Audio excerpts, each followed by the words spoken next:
Welcome to ಉತ್ತರ ಕರ್ನಾಟಕ ರಾಣಿ recipe. ನೋಡಿ, ಇಲ್ಲಿ ಒಂದು ಬೌಲ್ ಆಗುವಷ್ಟು ಅವಲಕ್ಕಿನ ತಗೊಂಡಿದ್ದೀನಿ. ದಪ್ಪ ಅವಲಕ್ಕಿನ ತಗೊಂಡಿದ್ದೀನಿ. ಮೀಡಿಯಮ್ ಅವಲಕ್ಕಿ ಬೇಕಿದ್ರೂ ತಗೋಬೋದು. ನಾನಿಲ್ಲಿ ದಪ್ಪ ಅವಲಕ್ಕಿನ ತಗೊಂಡಿದ್ದೀನಿ. ಇದನ್ನಿವಾಗ ನೀರು ಹಾಕಿ ಒಂದು 2-3 ಸರಿ ಚೆನ್ನಾಗಿ ತೊಳ್ಕೊಂಡು ಬರೋಣ.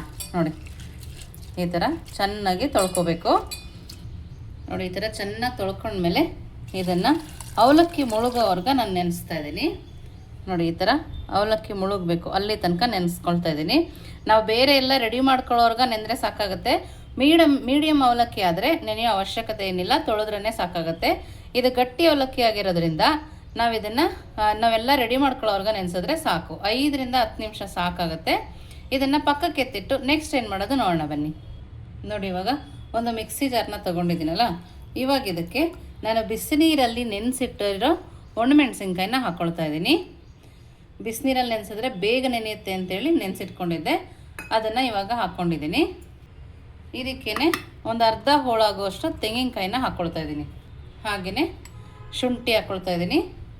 ನೋಡಿ, ಸ್ವಲ್ಪ ಹುಣಸೆ ಹಣ್ಣು, ಸ್ವಲ್ಪ ಕಡಲೆ, ರುಚಿಗೆ ತಕ್ಕಷ್ಟು ಉಪ್ಪು. ನೋಡಿ, ಇದಕ್ಕೇ ಸ್ವಲ್ಪ ಕೊತ್ತಂಬರಿ ಸೊಪ್ಪು ಹಾಕಿ ನೀರನ್ನು ಹಾಕಿ ಸಣ್ಣದಾಗಿ ರುಬ್ಕೊಂಬರೋಣ. ಈ ಥರ ತುಂಬ ಸಣ್ಣದಾಗಿ ರುಬ್ಕೊಂಬಂದಿರೋದು. ಇದನ್ನು ಪಕ್ಕಕ್ಕೆ ಎತ್ತಿಟ್ಟು ನೆಕ್ಸ್ಟ್ ಏನು ಮಾಡೋದು ನೋಡೋಣ ಬನ್ನಿ. ನೋಡಿ, ನಾನಿಲ್ಲಿ ಒಂದು ಮಿಕ್ಸಿ ಜಾರ್ನ ತೊಗೊಂಡಿದ್ದೀನಿ. ನಾವು ಮೊದಲು ಅವಲಕ್ಕಿ ನೆನೆಯಕ್ಕೆ ಇಟ್ಟಿದ್ವಲ್ಲ, ಆ ಅವಲಕ್ಕಿನ ನೀರನ್ನು ತೆಗೆದು ನಾವು ಇದರೊಳಗಡೆ ಹಾಕೋಣ. ನೀರನ್ನು ಸೇರಿಸಿ ಹಾಕೋಬೇಡಿ, ನೀರನ್ನು ತೆಗೆದುಬಿಟ್ಟು ಹಾಕೋಣ. ನೋಡಿ, ಅವಲಕ್ಕಿ ನಂತರ ಇಂಪಾರ್ಟೆಂಟಾಗಿ ಒಂದು ಹಾಕಬೇಕಿಲ್ಲಿ. ನೋಡಿ, ಉಪ್ಪಿಟ್ಟಿನ ರವೆನ ಹಾಕೊಳ್ಳೋದ್ರಿಂದ ತುಂಬ ಚೆನ್ನಾಗಿ ಬರುತ್ತೆ. ನಿಮ್ಮ ಹತ್ರ ಚಿರೋಟಿ ರವೆ ಇದ್ದರೆ ಅದನ್ನು ಕೂಡ ಹಾಕೋಬೋದು. ನಾನಿಲ್ಲಿ ಉಪ್ಪಿಟ್ಟಿನ ರವೆನ ಹಾಕ್ಕೊಂಡಿದ್ದೀನಿ. ಹಾಗೆಯೇ 1 ಕಪ್ ಆಗುವಷ್ಟು ಮೊಸರನ್ನು ಹಾಕ್ಕೊಳ್ತಾ ಇದ್ದೀನಿ. ನೋಡಿ, ಮೊಸರಿರೋ ಬೌಲ್ಗೆ ಸ್ವಲ್ಪ ನೀರನ್ನು ಹಾಕಿ ಅದರೊಳಗಡೆ ಹಾಕ್ಕೊಂಡು ಸಣ್ಣದಾಗಿ ರುಬ್ಕೊಂಬರ್ಬೇಕು. ತುಂಬ ಸಣ್ಣದಾಗಿ ರುಬ್ಕೊಂಬರೋಣ. ಒಂದು ಬೌಲ್ ತಗೊಂಡು ಆ ಬೌಲ್ ಒಳಗಡೆ ಹಾಕೋಣ. ನೋಡಿ, ಅದೇ ಮಿಕ್ಸಿ ಜಾರಿಗೆ ಸ್ವಲ್ಪ ನೀರನ್ನು ಕೂಡ ಹಾಕ್ಕೊಳ್ತಾ ಇದ್ದೀನಿ. ನೋಡಿ, ಇಷ್ಟನ್ನು ಹಾಕಿ ಚೆನ್ನಾಗಿ ಥರ ಕೈ ಆಡಿಸ್ಕೊಳ್ಳೋಣ. ನೋಡಿ, ಇದನ್ನು ಪಕ್ಕಕ್ಕೆ ಎತ್ತಿಟ್ಕೊಂಡು ನೆಕ್ಸ್ಟ್ ಏನು ಮಾಡೋದು ನೋಡೋಣ ಬನ್ನಿ. ನೋಡಿ, ನಾನಿಲ್ಲಿ ಒಂದು ಚಾಪರ್ ತೊಗೊಂಡಿದ್ದೀನಿ.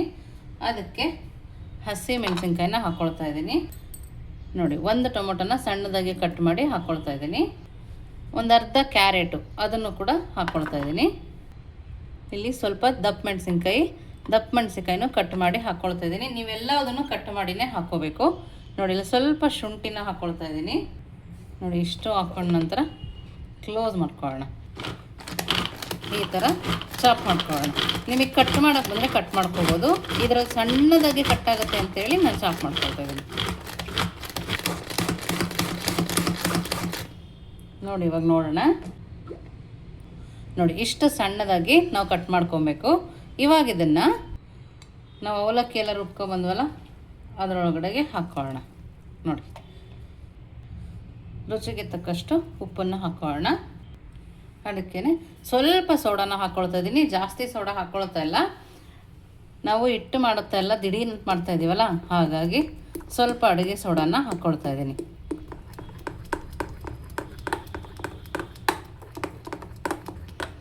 ನಿಮ್ಮ ಮನೇಲಿ ಯಾರು ದಿಢೀರಾಗಿ ರಿಲೇಟಿವ್ಸ್ ಹಸ್ತು ಬಂದಿದ್ರೆ ಈ ಥರ ಮಾಡಿಕೊಟ್ರಂತೂ ಯಾವತ್ತೂ ಮರೆಯಲ್ಲ, ಆ ಥರ ಊಟ ಮಾಡ್ತಾರೆ. ನೋಡಿ, ಈ ಥರ ಚೆನ್ನಾಗಿ ಕೈ ಆಡಿಸ್ಕೊಬೇಕು. ಇವಾಗ ಇದಕ್ಕೆ ಸಣ್ಣದಾಗಿ ಕಟ್ ಮಾಡಿರೋ ಕೊತ್ತಂಬರಿ ಸೊಪ್ಪನ್ನು ಹಾಕ್ಕೊಳ್ತಾ ಇದ್ದೀನಿ. ನೋಡಿ, ಇಷ್ಟನ್ನು ಹಾಕಿ ನೀಟಾಗಿ ಕೈ ಆಡಿಸ್ಕೋಬೇಕು. ನಾವು ಒಂದು ಕಡೆ ತವಾ ಕೂಡ ಕಾಯಕ್ಕೆ ಇಟ್ಕೊಂಡಿದ್ದೀನಿ. ಈಗ ಇದನ್ನು ತೊಗೊಂಡು ನೋಡಿ, ಪ್ಯಾನ್ ಬಿಸಿಯಾಗಿದೆ, 2 ಸೌಟು ಹಾಕೋಣ. ನೋಡಿ, ಈ ಥರ ಹಾಕೋಣ. ನೋಡಿ, ಎಷ್ಟು ಚೆನ್ನಾಗಿ ಬರ್ತದೆ ಅಲ್ಲ. ಇವಾಗ ಇದನ್ನು ಈ ಸೈಡ್ ಕೂಡ ಬೇಯಿಸ್ಕೊಳ್ಳೋಣ. ಎಷ್ಟು ಚೆನ್ನಾಗಿ ಕಾಣಿಸ್ತಿದೆ ನೋಡಿ. ಇವಾಗ 1 ಸ್ಪೂನು ಎಣ್ಣೆನ ಹಾಕ್ಕೊಳ್ತಾ ಇದ್ದೀನಿ. ನಿಮ್ಗೆ ಎಣ್ಣೆ ಬೇಡ ಅಂದರೆ ತುಪ್ಪ ಕೂಡ ಹಾಕ್ಕೋಬೋದು. ನೋಡಿ, 2 ಸೈಡು ನೀಟಾಗಿ ಬೆಂದು ರೆಡಿಯಾಗಿದೆ. ಇವಾಗ ಇದನ್ನು ಪಕ್ಕಕ್ಕೆ ಎತ್ತಿದ್ಕೊಂಡು ನೆಕ್ಸ್ಟ್ ಏನು ಮಾಡೋದು ನೋಡೋಣ ಬನ್ನಿ. ನೋಡ್ತಾ ಇದ್ದೀರಲ್ಲ, ಪ್ಲೇಟ್ ಕೂಡ ರೆಡಿ ಇದೆ ನೋಡಿ. ನಮ್ಮದು ಬಿಸಿ ಬಿಸಿ ದೋಸೆ ಎಷ್ಟು ಚೆನ್ನಾಗಿ ರೆಡಿಯಾಗಿದೆ ಅಂತೇಳಿ ನೋಡ್ತಾ ಇದ್ದೀರಲ್ಲ. ಎರಡೂ ಸೈಡು ನೀಟಾಗಿ ಬೇಯಿಸ್ಕೊಂಡಿದ್ದೀವಿ. ತುಂಬ ಸಾಫ್ಟ್ ಅಂದರೆ ಸಾಫ್ಟ್ ದೋಸೆ ಅಂತಲೇ ಹೇಳ್ಬೋದು. ನೋಡಿ ನೀವು ಈ ಥರ ಕೈಯಲ್ಲಿ ಫೋಲ್ಡ್ ಮಾಡಿದ್ರೂ ಅಷ್ಟೇ ಚೆನ್ನಾಗಿದೆ. ನೀವು ಇದನ್ನು ಲಂಚ್ ಬಾಕ್ಸಿಗೆ ಹಾಕ್ಬೋದು, ಆಫೀಸಿಗೆ ಹೋಗ್ತಾಯಿದ್ರೆ ಆಫೀಸಿಗೆ ಕೂಡ ಕೊಟ್ಟು ಕಳಿಸ್ಬೋದು. ಇದ್ರ ಜೊತೆಗೆ ಕೆಂಪು ಚಟ್ನಿ ನೋಡಿ ಎಷ್ಟು ಸಾಫ್ಟಾಗಿದೆ ನೋಡಿ, ಕೈಯಲ್ಲಿ ತುಂಬ ಸಾಫ್ಟಾಗಿದೆ. ಚಟ್ನಿ ಜೊತೆಗೆ ಸೂಪರ್ ಅಂತಲೇ ಹೇಳಬೇಕು. ಚಟ್ನಿ ಕೂಡ ಅದ್ಭುತವಾಗಿದೆ, ಸಿಂಪಲ್ಲಾಗಿ ಮಾಡ್ಕೊಂಡಿರೋದು. ಖಂಡಿತವಾಗೂ ನಿಮ್ಮ ಮನೇಲಿ ಒಂದ್ಸರಿ ಮಾಡಿ ಹೇಗೆ ಬಂತು ಅಂತ ಉತ್ತರ ಕರ್ನಾಟಕ ರಾಣಿ ಚಾನಲ್ಗೆ ಕಮೆಂಟ್ ಮೂಲಕ ತಿಳಿಸೋದನ್ನು ಮರಿಬೇಡಿ. ಇದೇ ಥರ ಹೊಸ ಹೊಸ ರೆಸಿಪಿ ಜೊತೆಗೆ ಮೀಟ್ ಆಗೋಣ. Thank you.